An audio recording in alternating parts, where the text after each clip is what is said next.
안녕하십니까. 오직 눈성형 하나만 20년간 연구하고 시술하는 이희문 성형외과 원장 이희문입니다.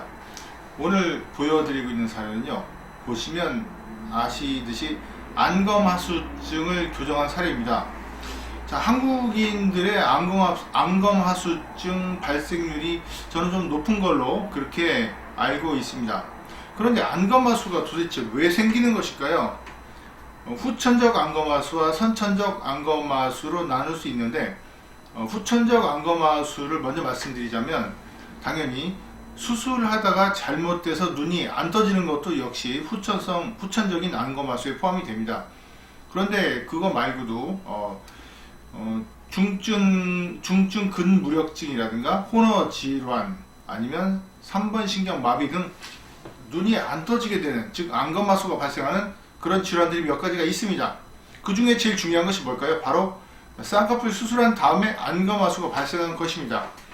선천성 안검하수는 유전적인 원인에 의해서, 아니면 발달 장애에 의해서 생기기 때문에 그 부분은 우리가 어떻게 할 수 없는 거지만은, 수술을 하다가 눈이 더 떠지게 되는 경우, 그런 경우는 원상복귀를 꼭 시켜야 되는 그런 본인의 환자의 열망이 많을 것입니다. 왜냐하면 원래 눈이 그렇게 심하지 않았는데 쌍꺼풀 수술한 다음에 눈이 더 안 떠지는 경우가 있거든요.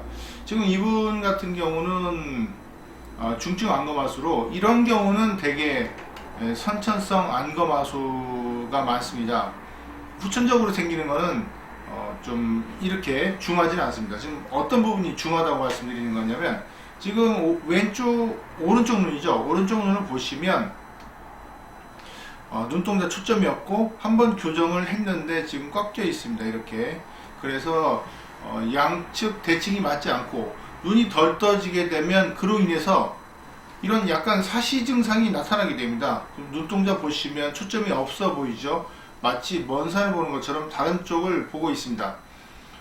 안검하수가 교정이 되면 이렇게 어느 정도 뚜렷한 눈이 될 가능성이 아주 높습니다. 그런데 쌍꺼풀 라인 자체가 꺾이고 안검하수 교정이 덜 되었는데요, 왜 교정이 쉽지 않은 것일까요? 이유는 속눈썹 위에 있는 검판이라는 연골 조직이 있습니다. 이렇게 둥근 연골 조직이 있는데요, 귀 연골처럼 딱딱한 그런 조직입니다. 그래서 그게 눈꺼풀을 받쳐주고 있습니다. 밑에도 이렇게 있거든요. 밑에는 오늘 포함이 안 되는 설명이니까 제외하더라도 이 검판의 모양을 이렇게 둥글게 유지시키면서 눈을 떠지게 하는 것이 중요한 것입니다. 그런데 지금 보시면 눈 모양이 이렇게 꺾여 있거든요. 만약에 여기서 더 당기면 어떻게 될까요? 더 꺾이게 됩니다. 그래서 교정의 제한을 받고 결국은 부족한 교정이 되는 것입니다.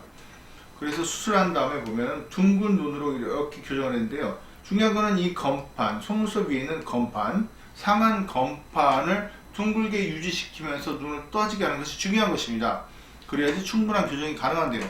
물론 그거 이외에도, 그런 문제 이외에도 안검하수증이 심하면 눈을 뜨는 교정량이 많아집니다. 그러면 눈 감기는 힘이 약해지거든요.